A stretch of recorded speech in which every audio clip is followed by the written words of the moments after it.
கதைச்சரம் நேயர்களுக்கு அன்பான வரவேற்புகள்.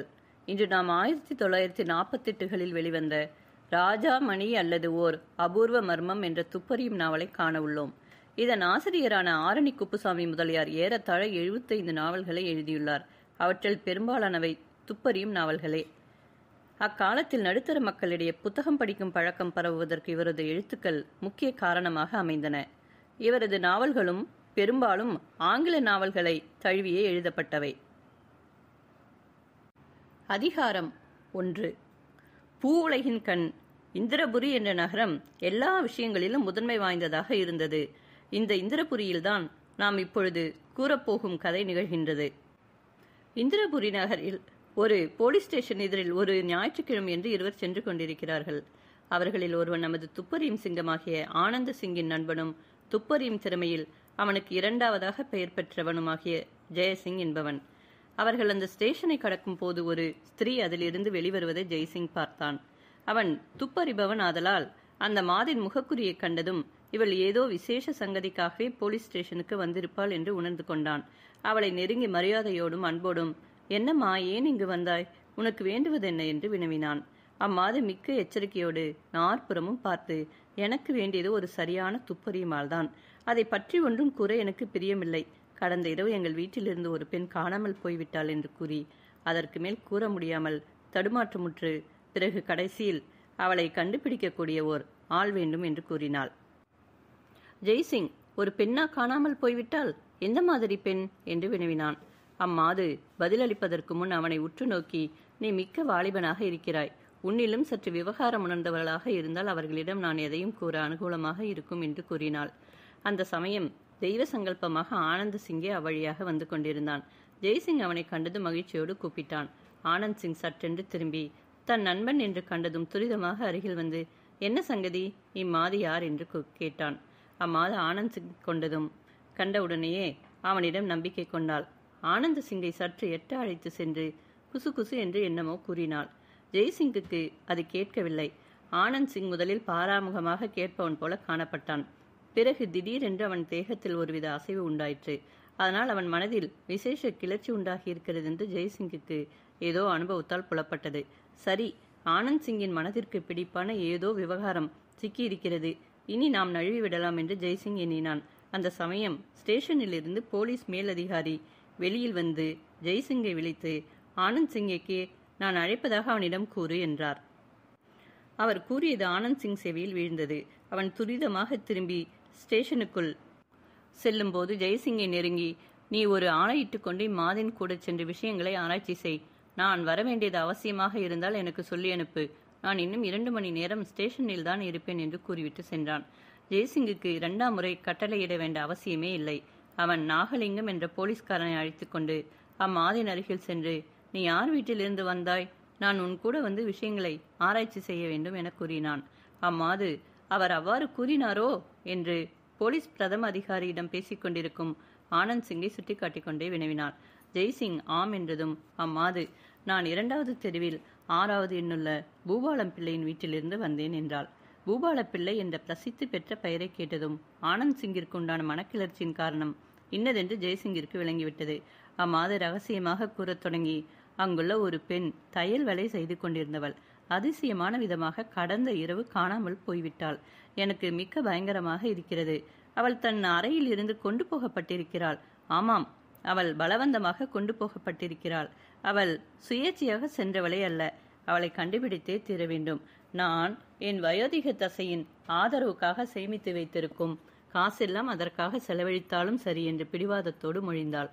அவள் முகத்தில் உண்டான விகாரத்தாலும் அவள் காட்டிய அக்கறையாலும் ஜெய்சிங் ஒருவித சந்தேகம் கொண்டு, அந்த பெண் காணாமல் போனதற்காக நீ இவ்வளவு வருத்தப்படுவதை பார்த்தால் அவள் உன் சுற்றத்தாள் என்று கருதுகிறேன். என்ன உறவு என்று வினவினான். அம்மாது, இல்லை, உறவு ஒன்றுமில்லை. ஆனால் மிக்க வேண்டிய சிநேகிதி. எனக்கு மிக்க அன்பானவள். அவளை எப்படியேனும் கண்டுபிடித்தே தீர வேண்டும் என்றாள். அதற்குள் அவர்கள் பூபாலம் பிள்ளை வசிக்கும் வீதியில் நுழைந்தார்கள். அப்போது இதை பற்றி ஒருவருக்கும் கூறலாகாது. நான் அவ்வாறு அவரிடம் கூறினேன். அவர் இதை ரகசியமாக வைத்திருப்பதாக கூறினார். இந்த காரியத்தை ஒருவரும் அறியாத வண்ணம் நடத்தலாகுமல்லவா என்று அம்மாது ரகசியமாக கூறினாள். ஜெயசிங் எக்காரியம் என்றதற்கு அவள் அந்த பெண்ணை கண்டுபிடிப்பது என்றாள். ஜெய்சிங், இதை பற்றி இன்னும் சில விஷயங்களை அறிந்த பின்பு அதை பற்றி கூறலாகும். அப்பெண்ணின் பெயர் என்ன? நீ என்ன காரணத்தினால் அவள் வீட்டிலிருந்து தன் பிரியத்தால் செல்லவில்லை என்றும் பலவந்தமாக கொண்டு போகப்பட்டாள் என்றும் கருதுகிறாய் என்று வினவினான். அம்மாது. ஏன்? எல்லா காரணங்களாலும் தான். முதலாவது, அவள் அம்மாதிரி நடக்கிறவள் அல்ல. அந்த அறையின் நிலைமையை நோக்க அப்படித்தான் தெரிகிறது. இல்லை இல்லை, அவர்கள் எல்லாம் சாளரத்தின் வழியாகவே வந்து பக்கத்து வாயிற்படி வழியாக வீதிக்கு சென்றார்கள் என்றாள். ஜெய்சிங், அவர்கள் என்றாயே, யாரை என்று கேட்டதற்கு, அவள் யார் வந்து அவளை கொண்டு போனார்களோ அவர்களைத்தான் கூறுகிறேன் என்றாள். அந்த மொழிகளை கேட்ட ஜெய்சிங் ஹூ என்றான். அம்மாது, அவள் கொண்டு போகப்பட்டாள் என்று நீ நம்பவில்லையோ என்று கேட்டாள். அவன் நீ சொன்ன மாதிரியே நடந்தது என்று நான் நம்பவில்லை என்றான். அம்மாது போலீஸ் ஸ்டேஷன் இருக்கும் திக்கை நோக்கி திரும்பி, அவர் சற்றேனும் சந்தேகம் கொண்டதாக காணப்படவில்லை என்றாள். ஜெயசிங் நகைத்து கொண்டே, அவள் பலவந்தமாக கொண்டு போகப்பட்டாள் என்று நீ அவரிடம் கூறினாயோ என்று கேட்டான். அம்மாது, ஆம் கூறினேன். அவர் வெகுவாக அப்படியே இருக்கலாம் என்று கூறினார். அவர் கூறியது உண்மையே, ஏனெனில் அவள் அறையில் மனிதர் பேசும் சந்தடியை நான் கேட்டேன் என்றாள். ஜெயசிங் எப்போது என கேட்டான். அம்மாது, அப்போது இரவு 12 மணி இருக்கலாம். நான் நித்திரை செய்து கொண்டிருந்தேன். அவள் அறையில் குசுகுசுவென்று பேசிய சந்தடியால் நான் விழித்து கொண்டேன் என்றாள். இரு, அவளுடைய அறை எங்கிருக்கிறது? உன்னறை எங்கிருக்கிறது, அதை கூறு என்றான். அம்மாது, அவள் அறை 3வது மாடியில் பின்பக்கம் இருக்கிறது. என் அறை அதே மாடியில் முன்பக்கம் இருக்கிறது என்றாள். ஜெய்சிங், நீ யார்? பூபாலம் பிள்ளை வீட்டில் நீ என்ன வேலை செய்கிறாய், யாவும் கூறு என்றான். அம்மாது, நான் அவ்வீட்டு காரியஸ்தையாக இருக்கிறேன். பூபாலப்பிள்ளை பிரம்மச்சாரி என்றாள். ஜெய்சிங், இரவு நீ நித்திரை செய்யும் பொழுது அப்பெண்ணின் அறையில் பேசும் சந்தடி கேட்டா விழித்து கொண்டாய் என கேட்டான். ஆமாது, ஆமாம். நான் முதலில் அந்த சந்தடி அடுத்த வீட்டிலிருந்து வருகிறது என்று நினைத்தேன். அங்கிருந்து அவ்வாறு சத்தம் பல தடவைகளில் கேட்டிருக்கிறேன். ஆனால் சற்று நேரத்திற்குள் அவள் அறையிலிருந்து அந்த சத்தம் வருகிறது என்று தெரிந்தது. எனக்கு மிக்க வியப்பாகிவிட்டது. அவள் மிக்க நல்லவள். இந்நகரில் உள்ள பெண்கள் எல்லாரை காட்டிலும் நல்லவள் என்று நான் கூறுவேன். பத்திரம், நீங்கள் யாரேனும் அவளை பற்றி வேறு ஏதேனும் நினைக்கப் போகிறீர்கள் என்றாள். ஜெய்சிங், இல்லை இல்லை, நாங்கள் ஒன்றும் கூறவில்லை. அவள் 10 மாட்டு தங்கம் என்று கருதுவோம். அப்புறம் கூறு என கேட்டான். அம்மாது, நான் என்ன கூறினேன்? அவள் அறையில் சந்தடி கேட்டது. நான் மிக்க வியப்படைந்து துரிதமாக சென்று அவள் அறையின் வாயிற்படி அருகில் நின்றேன். நான் என் கதவை ஆத்திரத்தோடு திறந்த சத்தம் அங்கு கேட்டது போல் இருக்கிறது. நான் அங்கு சென்றபோது நிற்சந்தடியாக இருந்தது. நான் சற்று நேரம் நின்ற பிறகு கதவை திறக்க முயன்றேன். உள்பக்கம் தாளிடப்பட்டிருந்தது. கூப்பிட்டேன், பதிலில்லை. மறுபடியும் கூப்பிட்டேன். அப்போதும் அவள் கதவருகில் வந்து அதை திறக்காமலே என்னது என்றாள். நான் இங்கு பேசும் சத்தம் கேட்டு பீதியடைந்து விட்டேன் என்றேன். அவள் பக்கத்து வீட்டில் உண்டான சந்தடியாக இருக்கும் என்றாள். நான் சரிதான் என்று கூறிவிட்டு என் அறைக்கு திரும்பினேன். அதன் பிறகு எந்தவித சத்தமும் இல்லை. ஆனால் காலையில் அவள் அறையை திறந்து பார்த்த பொழுது அவள் இல்லை. சாளரம் திறந்து கிடந்தது. சச்சரவும் போராட்டமும் நடந்த அடையாளங்கள் எங்கும் இருந்தன. நான் தவறாக கருதவில்லை என்று எனக்கு நன்றாக தெரியும். நான் இரவு அவள் அறையருகில் சென்ற பொழுது அங்கு மனிதர்கள் பேசிக் கொண்டிருந்தார்கள் என்பதும் அவர்கள் அவளை கொண்டு போய்விட்டார்கள் என்பதும் உண்மை என்றாள். ஜெய்சிங் இவற்றை கேட்டபொழுது தன் வியப்பை அடக்க அவனால் முடியவில்லை. அவன் அப்படியாயின் அவளை சாளரத்திலிருந்து கீழே போட்டுவிட்டார்களோ என்றான். தங்கம்மாள் என்ற அம்மாது, எங்கள் வீட்டின் கட்டிடம் வளர்த்தப்படுகிறது. கட்டிட வேலை நடந்து கொண்டிருக்கிறது. அதற்காக கீழ்கட்டு வரையில் ஏணி நாட்டப்பட்டிருக்கிறது. அவ்வழியாக அவர்கள் அவளை சுலபமாக கொண்டு போகலாம் என்றாள். ஜெயசிங், அப்படியாயினும் அப்பெண் தன் மனசம்மதத்தோடேயே அவர்கள் கூட சென்றிருக்க வேண்டும் என்றான். தங்கம்மாள் வீதியில் அவன் தோளை கெட்டியாக பிடித்துக்கொண்டு மிக்க மனத்துடிப்போடு, நான் கூறுவதை நீ நம்ப மாட்டாயா? நான் கூறுகிறபடி கள்ளரோ யாரோ அத்துஷ்டர்கள் அவளை கொண்டு போனது உண்மையாயின் அவள் ஒருபோதும் மனமொப்பி சென்றிருக்கவே மாட்டாள். அதனால் அவள் பிராண வேதனை அடைந்திருப்பாள். இதுவரையில் இறந்து போகாமல் இருந்திருந்தால் அதனால் அவள் இறந்தே போவாள் என்பதும் நிச்சயம். நீ பேசுவது இன்னதென்று எனக்கு இப்பொழுதும் விளங்கவில்லை. நீ அவளை ஒருபோதும் பார்த்ததில்லை என்றாள்.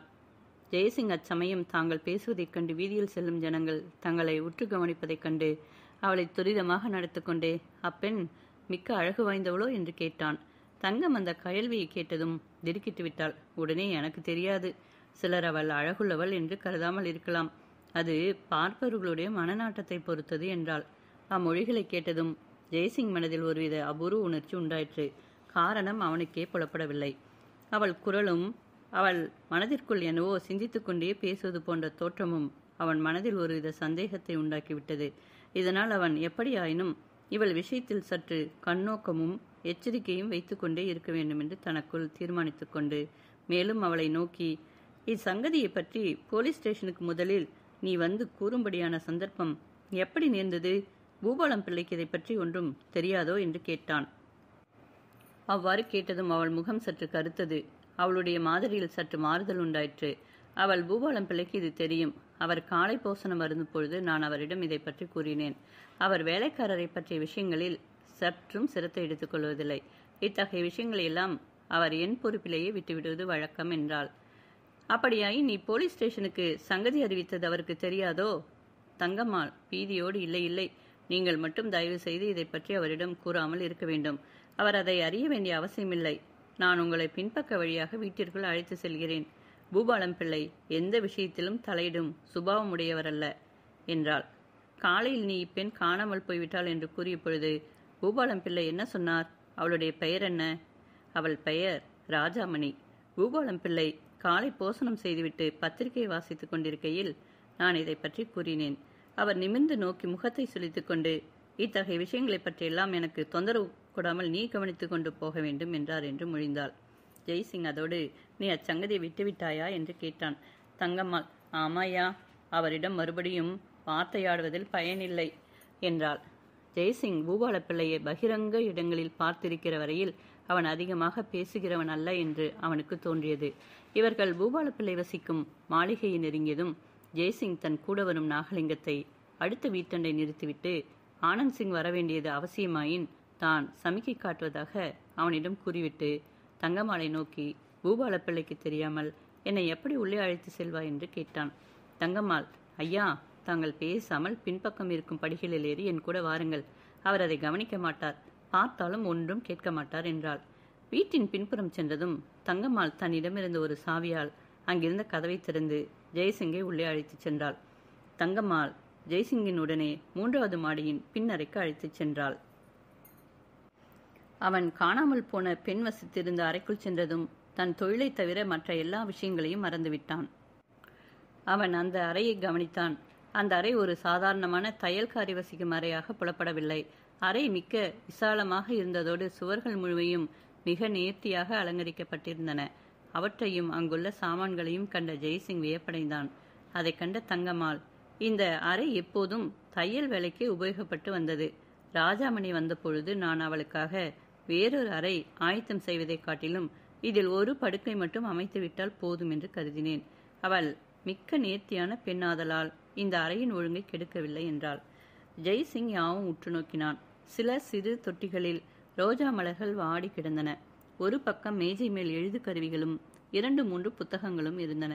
முக்கியமாக 3 விஷயங்கள் அவனுக்கு புலப்பட்டன.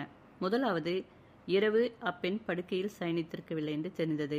2வது, அங்கிருந்த திரைச்சிலை கிழிக்கப்பட்டிருந்தாலும் நாற்காலி கீழே கவிழ்க்கப்பட்டும் அதன் கால்களில் ஒன்று உடைக்கப்பட்டும் இருந்ததாலும் ஏதோ சச்சரவு நடந்தது என்று தெரிந்தது. 3வது அதிசயமான விஷயம், அதாவது அறைக்குள் இருந்தவர்கள் அங்கிருக்கும் சாளரத்தின் வழியாகவே வெளிச்சென்றார்கள் என்று தெரிந்தது. ஜெய்சிங், நீங்கள் காலையில் வந்து பார்த்த பொழுது அறை பூட்டப்பட்டிருந்ததோ என்று கேட்டதற்கு தங்கம்மாள், ஆம், என் அறையிலிருந்து இந்த அறைக்கு வர தாழ்வாரத்தின் ஓரமாக ஒரு வழி இருக்கிறது. அவ்வழியாக நாங்கள் காலையில் வந்த பொழுது கதவின் பின் ஒரு நாற்காலி முட்டு வைக்கப்பட்டிருந்தது. ஆனால் கதவை நெக்கி தள்ளிய போது அது சுலபமாக விழுந்துவிட்டது என்றாள். அதன் பின் ஜெய்சிங் சாளரத்தில் ஏறி பார்த்தான். அவ்வழியால் இரவில் சுலபமாகவே வெளிச்செல்லலாம் என்பது விளங்கியது. ஏனெனில் புதிதாக கட்டப்பட்ட கட்டிடத்தின் மேல்குறை சாளரத்தின் மட்டத்திற்கு சரியாக இருந்தது. அதன் மேலிறங்கி சென்று புது கட்டிடத்தின் ஓரத்தில் நாட்டப்பட்டிருக்கும் ஏணி வழியாக இறங்கி வீதிக்கு செல்லலாம். தங்கம்மாள், அவள் இச்சாளர வழியாக கொண்டு போகப்பட்டாள் என்பதை நீ நம்பவில்லையோ என கேட்டாள். ஜெய்சிங், இதைவிட மிக்க கஷ்டமான சங்கதிகள் நடந்திருக்கின்றன என்று கூறிவிட்டு சாளரத்தின் வழியாக கூரை மேல் இறங்கப் போனவன் திரும்பி தங்கம்மாளை நோக்கி, அப்பெண்ணின் உடைகளில் எவையேனும் காணாமல் போயினவா என்று வினவினான். அம்மாது துரிதமாகச் சென்று அப்பெண்ணின் உடைகள் இருக்கும் அலமாரியை சோதித்து பார்த்து, ஒன்றும் போகவில்லை, மேல் போர்வை, ஒரு சட்டை இன்னும் என்று தடுமாற்றத்தோடு நின்றாள். ஜெய்சிங், இன்னும் என்ன என கேட்டான். அம்மாது சில சில்லறை சாமான்கள் என்றாள். அதை கேட்டதும் ஜெய்சிங், சில்லறை சாமான்களை எடுத்து செல்ல அவகாசம் இருந்த வரையில் அவள் தன் பிரியத்திற்கு அடியோடு மாறாக சென்றவள் அல்ல என்று கருத வேண்டும் என்று கூறிவிட்டு வெறுப்போடு அந்த விவகாரத்தையே அடியோடு விட்டு விட்டு செல்ல நினைத்தான். ஆனால் அந்த சமயம் தங்கம்மாள் முகத்தில் உண்டான ஒருவித மாறுதலால் நிதானித்தான். அவள், எனக்கு அது விளங்கவில்லை. ஆயினும் அது விளங்கட்டும், விளங்காமல் போகட்டும். இந்த விஷயம் என்னமோ பிரமாதமானதே. அவளை எப்படியேனும் கண்டுபிடித்தே தீர வேண்டும் என்றாள். அவள் அவ்வளவு பிடிவாதமாக கூறுவதன் காரணம் என்ன என்று அறிய வேண்டும் என்று ஜெய்சிங் கருதினான். அப்பெண் தன் பிரியப்படி சென்றவளாயின் அவளை கண்டுபிடித்தே தீர வேண்டும் என்று அவள் சுற்றம் அல்லாத நீ ஏன் கருதுகிறாய்? உனக்கு அவ்வளவு கவலை உண்டாவானேன் என்று கேட்டான்.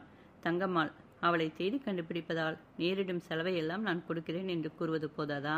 இதற்கு மேலும் இப்பெண்ணை கண்டுபிடிக்க வேண்டும் என்பதற்கு காரணம் கூற வேண்டுமா? அவள் மிக்க நல்லவள். அதனால் எனக்கு அவள் மேல் மிக்க ஆசை உண்டாயிற்று.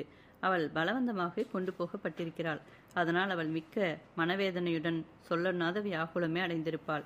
இவை யாவும் நான் உணர்ந்திருப்பதால் தான் என்னிடமுள்ள பணம் முழுமையும் அவசியமாயின் இதற்காக செலவழித்து விடுகிறேன் என்று கூறுகிறேன் என்றாள். ஜெயசிங், ஆயினும் தன் வீட்டில் இருந்த பெண் காணாமல் போன வரையில் பூபாலப்பிள்ளை இவ்விஷயத்தில் சிரத்தை எடுத்துக்கொள்ள வேண்டியவர் அல்லவா? அவர் வேலைக்காரர் விஷயத்தில் அக்கறை காட்டுவதே இல்லை என்று முன்னமே கூறினேனே. நீ எவ்வளவு காலமாக இவ்வீட்டில் இருந்து வருகிறாய்? நான் பூபாலப்பிள்ளையின் தந்தை காலத்திலிருந்தே இருக்கிறேன். இந்த ராஜமணி எவ்வளவு காலமாக இருக்கிறாள்? சுமார் 11 மாதங்களாக இருக்கிறாள். தென்னாட்டாளா? இல்லை, மேற்கு தேசத்தவள். ஐயா, அவள் சாதாரணமான மற்ற பெண்களைப் போன்றவள் அல்ல. அதென்ன நீ கூறுவது? மற்ற பெண்களைப் போல் அல்லவென்றால் அவள் எந்த விஷயத்தில் விசேஷமானவள்? கல்வி கற்றவளா? துரைசாணி போன்றவளா? என்ன உன் அர்த்தம்? என்ன சொல்வதென்றே எனக்கு தெரியவில்லை. கல்வி கற்றவள் என்பது சரியே. துரைசாணி என்றால் நீ கருதுகிறபடி தடபுடலான துரைசாணி அல்ல. ஆனால் எங்களுக்கு தெரியாத அநேக விஷயங்கள் அவளுக்கு தெரிந்திருக்கின்றன. எனக்கு சரியாக கூற தெரியவில்லை. அவளை அறிந்த பெண்களை கேட்டால் கூறுவார்கள். வாசிப்பதில் அவளுக்கு மிக்க பிரியம் என்றாள். ஜெய்சிங் அவளை முன்னிலும் அதிகமாக உற்று நோக்கி, இப்பெண்ணை நீ எங்கிருந்து அழைத்து வந்தாய்? இங்கு வருமுன் அவள் எங்கிருந்தாள் என்றாள். எங்கிருந்தாளோ அது எனக்கு தெரியாது. நான் அவளது முன் விஷயங்களை பற்றி கேட்கவே இல்லை. அவள் வேலைக்காக என்னிடம் வந்தாள். நல்ல பெண் என்று எனக்கு புலப்பட்டதால் எந்தவித சிபாரிசுமின்றி அவளை என்னிடம் வைத்துக் கொண்டேன். நீ நம்பியபடியே அவள் திருப்தியாக வேலை செய்தாளா? ஓ, பூரண திருப்தியாக. அதிகமாக வெளியில் செல்வதுண்டோ? யாரேனும் சிநேகிதர் அதிகமாக வந்து அவளை கண்டு போவதுண்டோ? அவள் ஒருபோதும் வெளியில் சென்றதே இல்லை. ஒருவரேனும் அவளை வந்து கண்டு பேசியதும் இல்லை என கூறினாள். இம்மொழிகளை கேட்டதும் ஜெய்சிங் கலக்கமடைந்து விட்டான். ஏனெனில் இதுகாரும் அந்த பெண் தனக்கு அறிமுகமான ஆசாமிகள் கூட வேண்டுமென்றே சென்றாள் என கருதினான். இப்பொழுது இங்கு ஒருவரும் அவளை காண வரவில்லை, அவளும் வெளியில் செல்லவில்லை என்று உணர்ந்ததும், ஓஹோ, இதில் நாம் இன்னும் அறியாத மர்மம் ஏதோ இருக்கிறது என்று அவள் மனதில் பட்டது. அதன் மேல் அவன் அம்மாதை நோக்கி, இதை பற்றி இன்னும் சம்பாஷணை இப்போது வேண்டாம்.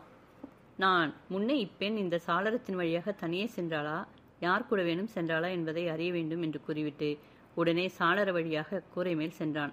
ஜெய்சிங் அவ்வாறு செல்லும் பொழுது பின்வருமாறு தனக்குள் சிந்தித்துக் கொண்டே சென்றான். இவ்விவகாரத்தில் ஆனந்த் சிங்கை கட்டாயம் அழைக்க வேண்டிய அவசியம் இருக்கிறதா? இதுவரையில் அப்பெண் ஒரு காதலன் உதவியோடே அல்லது வேறுவித உதவியோடோ தன் பிரியப்படி எங்கோ ஓடிவிட்டாள் என்பது மட்டும்தான் தெரிகிறது. அவளுக்கு சொல்ப கடிதியேனும் சம்பவித்ததாக கருத எந்தவிதமான அத்தாட்சியுமில்லை. ஆகையால் போலீஸ் துப்பறியும் லாகா முழுமையும் கிளறிவிட வேண்டிய அவசியம் இதில் இருப்பதாக புலப்படவில்லை. மேலும் இன்னொரு விஷயம், தங்கம்மாள் இதற்காக ஏதோ பணம் செலவு செய்ய போகிறாள். அந்த பணத்தை அனாவசியமாக ஏன் அதிக பங்குகள் போட வேண்டும்? ஆயினும் ஆனந்த் சிங் அலட்சியம் செய்யப்படக்கூடியவன் அல்ல. அவன் என்னை அழைக்க வேண்டியது அவசியம் என்று புலப்பட்டால் நீ அழைத்துச் செல்லும் ஆளிடம் சொல்லி அனுப்பு என்று நம்மிடம் கூறியிருக்கிறான் என்று இவ்வாறு சிந்தித்து கொண்டே கூரையின் ஓரத்தில் சென்றான். கூரையிலிருந்து கீழே இறங்குவது கொஞ்சம் கஷ்டமே. ஆனால் இறங்கிவிட்டால் சுலபமாக வீதியில் நுழைந்து போய்விடலாம். ஒரு ஆடவன் அப்படி செய்யலாகும். ஆனால் ஒரு ஸ்திரீ அப்படி செய்வது கஷ்டம். இது பற்றி சிந்தித்து கொண்டே ஜெய்சிங் அங்கிருந்து திரும்பும்போது கூரை மேல் ஒன்று கண்டான். உடனே திடுக்கிட்டு கலவரத்தோடு நின்று உற்று நோக்கினான். கடைசியில் இது ஒரு கோர சம்பவமான விபரீதமாகவே முடியுமோ என்று கருதினான். ஏனெனில் அவன் கூரை மேல் கண்டது தோய்ந்து போன ஒரு துளியான ரத்தம். பிறகு சாளரத்தை நெருங்க நெருங்க பல இரத்த துளிகள் காணப்பட்டன. சாளரத்தின் மேலேயே ஒரு துளி இருந்தது. அதன் பிறகு பாய்ந்து போய் அறையில் இருந்த ஜமக்காலத்தில் உற்று நோக்கினான். அங்கும் சில துளிகள் காணப்பட்டன. ஜெயசிங் உற்று பார்ப்பதைக் கண்ட தங்கம்மாள், என்ன பார்க்கிறாய் என்றாள். ஜெய்சிங், இதென்ன பார் என்று அங்கிருந்த இரத்த துளிகளை காட்டினான். அவற்றை கண்டதும் தங்கம்மாள் திடுக்கிட்டு பிரமித்து, ஓ, இதென்ன ரத்தம்? அந்தோ அவர்கள் அவளை கொன்று விட்டார்கள். ஆமாம் என்று தேகம் நடுங்கிக் கொண்டே, இது அவள் ரத்தம் என்று நீ நினைக்கிறாயா என்று கேட்டாள். ஜெய்சிங் அங்கு கீழே ஒரு துளியல்ல பல துளிகள் விழுந்திருக்கும் இடத்தை காட்டி, எல்லா காரணங்களாலும் அவ்வாறே நினைக்க வேண்டியிருக்கிறது என்றான். அதை கேட்டதும் அம்மாது மிக்க கலக்கமடைந்து, இது நான் நினைத்ததை விட விபரீதமாக இருக்கிறது. நீ என்ன செய்யப் போகிறாய்? நாம் இதற்காக என்ன செய்ய வேண்டும் என கேட்டாள். நான் வேறொரு துப்பறியும் நிபுணரை வரவழைக்கப் போகிறேன் என்று கூறிவிட்டு சாளரத்தின் அருகில் சென்று நின்று, உடனே போய் ஆனந்த் சிங்கை அழைத்து வா என்று நாகலிங்கத்திற்கு சமிக்கை செய்தான். அதை கண்ட தங்கம்மாள், உன்னோடு கூட வந்தானே அந்த ஆளா என்று கேட்டாள். ஜெய்சிங் ஆமாம் என்று தலையசைத்தான். அதை கேட்டதும் தங்கம்மாள் முகத்தில் ஒரு விதமான பிரகாசம் உண்டாயிற்று. மிக்க சந்தோஷம், அவர் வந்தால் ஏதேனும் செய்வார் என்பது நிச்சயம் என்றாள். அவள் மொழிகளை கேட்ட ஜெய்சிங் மனதில் சற்று வருத்தமே உண்டாயிற்று. ஏனெனில் அவள் கூறிய மாதிரியானால் உன்னால் ஒன்றும் முடியாது என்று தன்னை அகௌரவப்படுத்தியது போல அவனுக்கு புலப்பட்டது. அதன் பிறகு அவன் இன்னும் தனக்கு புலப்படாத விஷயங்கள் எவையேனும் இருக்கின்றனவா என்று கவனிக்கத் தொடங்கினான். அப்படி அவனுக்கு முன்னமே புலப்படாதவை அதிகமாக ஒன்றுமில்லை. மறுபடியும் அவன் பார்த்த பொழுது ராஜாமணியின் மேஜையில் கடிதங்கள் ஒன்றும் அகப்படவில்லை. எழுதாத சில கடிதங்களும் எழுது கருவிகளும் மசிப்புட்டி முதலவிகளும் சிதறி கிடக்கும் சில செருகூசிகள் முதலவிகளுமே இருந்தன. ஆனால் நாகலிங்கம் சென்று ஆனந்த சிங்கினிடம் சங்கதியை கூறியதும் அவன் வந்தது முதல் விஷயங்கள் எல்லாம் வேறு விதமாக திருப்பிவிட்டன. ஜெய்சிங் நாகலிங்கத்தின் மூலம் சங்கதி அனுப்பிய அரை மணி நேரத்திற்குள் ஆனந்த் சிங் அங்கு வந்து விட்டான். அந்தோ வித்துவ காய்ச்சல், வேசிக்காய்ச்சல், தொழிற்காய்ச்சல் யாவும் ஒன்றே. ஆனந்த் சிங்கனிடம் ஜெய்சிங்கிற்கு குரு பக்தி இருந்தாலும் கௌரவப்பேயும் பணப்பேயும் யாரை விட்டது? நித்திய விவேகம் உணர்ந்த ஞானியொருவன் தவிர மற்ற அனைவரும் அந்த மாயை மயக்கத்தில் சிக்கியவர்களே. ஆகையால் ஆனந்த் சிங்கே முடிவான சங்கதிகளை கண்டுபிடித்து விட்டால் தங்கம்மாள் இதற்காக செலவழிப்பதற்காக கூறிய பணம் அனைத்தும் அவனே பெற்றுக்கொள்வான் அல்லவா என்று ஜெயசிங் மனமுடைந்து விட்டான். அதற்கு தகுந்தாற்போல ஆனந்த் சிங் அங்கு வந்த நேரத்திற்குள் நடந்த விஷயங்கள் முழுமையும் மிக தெளிவாக கிரகித்து கொண்டான்.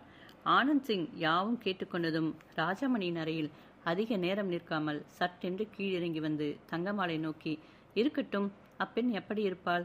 அவள் உருவம், கூந்தல், நிறம், கண் முதலியவை இத்தகைய எப்படி என்று நீ விவரங்களை பற்றி கூறு என்று கேட்டான். ஜெய்சிங் அவ்விவரங்களை பற்றி விசாரிக்கவில்லை. ஆதலால் அவன் ஒரு வார்த்தையும் கூற முடியவில்லை. எனக்கு நான் அத்தகைய விஷயங்களை பற்றி கூற முடியாது. ஒருவரை பார்த்து கவனித்த அடையாளங்களை அறிந்து கொள்ளும் சக்தி எனக்கில்லை. அதற்காக இங்கிருக்கும் இன்னொரு பெண்ணை கூப்பிட்டு வருகிறேன் என்று கூறி ஆனந்த் சிங்காவது ஜெய்சிங்காவது ஏதேனும் கூறும் முன் துரிதமாக சென்றாள். ஆனந்த் சிங் அங்கிருந்து ஒரு புஷ்ப தொட்டின் அருகில் சென்று அதை உற்று நோக்கி கொண்டிருந்தான். சற்று நேரத்திற்குள் தங்கம்மாள் சுறுசுறுப்பான தோற்றமும் பிரகாசமும் பொருந்திய முகமுடைய ஒரு பெண்ணை அழைத்து கொண்டு வந்து, இவள் பொன்னம்மாள், ராஜாமணிக்கு போஜனம் வட்டிப்பவள் இவள்தான். ஆகையால் அவளை பற்றி இவளுக்குத்தான் நன்றாக தெரியும் என்று கூறிவிட்டு ஆனந்த் சிங்குக்கு ரகசியமாக சமிக்கை செய்து, தங்கள் சகோதரர் புதல்விக்கேனும் போய் வேலைக்கு அமர்வதாக கூறி கொஞ்ச காலத்திற்கு முன் வீட்டிலிருந்து ஓடி வந்து விட்டாளாதலால் அவளை தாங்கள் தேடிக்கொண்டு வந்திருக்கிறீர்கள் என்ற சங்கதியை இவளிடம் கூறித்தான் இவளை அழைத்து வந்தேன் என்றாள். ஆனந்த் சிங் சங்கதியின் போக்கை அறிந்து கொண்டு, சரிதான், நீ கன்னிகையிடம் இச்சங்கதியை கூறி அழைத்து வந்தது நல்லதாயிற்று. இன்றில் நான் அதையெல்லாம் கூறிக்கொண்டிருக்க வேண்டும் என்று ஏம்பிவிட்டு அப்பெண்ணை நோக்கி, ஏனம்மா, ராஜமணி என்பவள் எப்படி இருப்பாள் என்று தான் முன்பு தங்கம்மாளை கேட்ட கேள்விகளையே கேட்டான். பொன்னம்மாள் என்ற பெண் ராஜமணி மிக்க அழகு வாய்ந்தவள். அவள் கூந்தல் மேகத்தினும் கருமை வாய்ந்தது. அவள் கண்கள் அதனினும் கருமை வாய்ந்தவள். ஆனால் அவள் தேகம் மெலிந்த தேகம் என்று கூறிக்கொண்டே தன் தேகத்தை நோக்கினாள். ஆனந்த் சிங் தங்கம்மாளை நோக்கி, இது சரிதானா என்றான். ஆமாம், ராஜாமணியின் தேகம் சதைப்பற்றுடையதல்ல. நான் அதை கவனித்திருக்கிறேன் என்று கூறிவிட்டு எதற்காகவோ திடுக்கிட்டவள் போல சாக்கிரதை அடைந்து பொன்னம்மாளை நோக்கி, நீ போகலாம் என்று சமிக்கை செய்தாள்.